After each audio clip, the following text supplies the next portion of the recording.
Hello,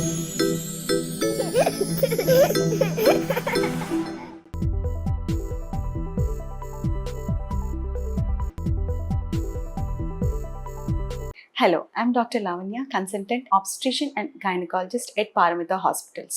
ఈ రోజు మనం తెలుసుకోయే టాపిక్ ప్రెగ్నెన్సీలో బీపీ ఉన్నప్పుడు తీసుకోవాల్సిన జాగ్రత్తలు ఏమిటి. సో ప్రెగ్నెన్సీలో యూజువల్లీ 20 వీక్స్ తర్వాత అంటే 5వ నెల తర్వాత నుంచి బీపీ వచ్చే ఛాన్సెస్ ఉంటాయి. ఫస్ట్ మనం చెక్ చేసుకోవాల్సింది ఏంటంటే వెయిట్. ప్రతి విజిట్ లో మీ డాక్టర్ చెక్ చేసేటప్పుడు వెయిట్ ఒకటి చూసుకుంటూ ఉండాలి. వెయిట్ అబ్నార్మల్ గా పెరుగుతున్నా కానీ, శరీరంలో వాపులు రావడం కానీ, కాల వాపులు ఉండడం కానీ ఇలాంటివన్నీ ఉంటే మనం బీపీ ఒకటి మానిటర్ చేసుకుంటూ ఉండాలి. బీపీ ఎలా మానిటర్ చేసుకోవాలి? 5వ నెల తర్వాత 6వ నెలకి 7వ నెలకి అలా నెలకి ఒకసారి వెళ్తున్నప్పుడు యూజువల్ గా బీపీ మానిటర్ చేస్తారు. ఎవరైతే హై రిస్క్ లో అంటే ఇంతకుముందు ప్రెగ్నెన్సీలో కూడా బీపీ ఉంటే గనక ఇప్పుడు ఇంకా దగ్గరగా మనం మానిటర్ చేసుకోవాల్సిన అవసరం ఉంటుంది. యూజువల్లీ 5th మంత్ వరకు 1 మంత్ కి ఒకసారి మీకు విజిట్ ఉంటుంది. దాని తర్వాత నుంచి 7th మంత్ నుంచి ఎవ్రీ 15 డేస్ కి మీకు విజిట్ ఉంటుంది. దాని తర్వాత 36 వీక్స్ నుంచి ఎవ్రీ వీక్లీ మనం వెళ్ళాల్సి ఉంటుంది. ప్రతిసారి మనం బీపీ చెక్ చేసుకుంటూ ఉండాలి, వెయిట్ చెక్ చేసుకుంటూ ఉండాలి. ఎంత హెల్దీ వెయిట్ గెయిన్ అది మనం చూసుకుంటూ ఉండాలి. వాటర్ తక్కువ తాగితే మనం లావు తగ్గుతామేమో, వాపు తగ్గుతుందేమో, కాల వాపులని మనం అనుకోకూడదు.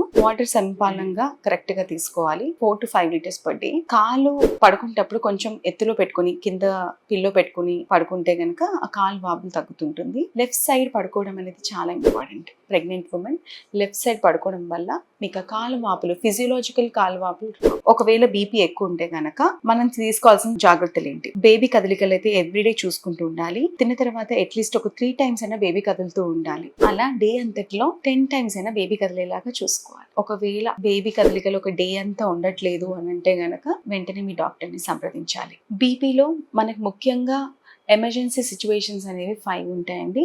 అలాంటివి ఉన్నప్పుడు వెంటనే డాక్టర్ని కలవడం చాలా ఇంపార్టెంట్. ఒకటి, యూరిన్ తక్కువ వెళ్ళడం, అంటే యూరిన్కి వెళ్ళేటప్పుడు తక్కువ క్వాంటిటీలో వెళ్ళడం, లేకపోతే తక్కువ సార్లు వెళ్ళడం, ఆలిగ్యూరియా అంటాం. నెక్స్ట్, బీపీ ఎక్కువ ఉండడం, మోర్ దెన్ 140-100 ఎక్కువగా వస్తుంది, మీ టాబ్లెట్స్ తీసుకున్నా వస్తుంది అంటే అది కూడా మీరు చెక్ చేసుకుంటూ ఉండాలి. బీపీ పొద్దున సాయంత్రం మానిటర్ చేసుకుంటూ ఉండాలి. హెడేక్ రావడం కానీ, బ్లాక్ అవుట్స్ అవ్వడం కానీ, అంటే ఒకటేసారి మొత్తం అంతా చీకటి కమ్మడం, అలాంటివన్నీ కూడా డేంజర్ సైన్స్ కిందనే వస్తాయి. ఇంకొకటి, బేబీ కదలిక తెలియకపోవడం.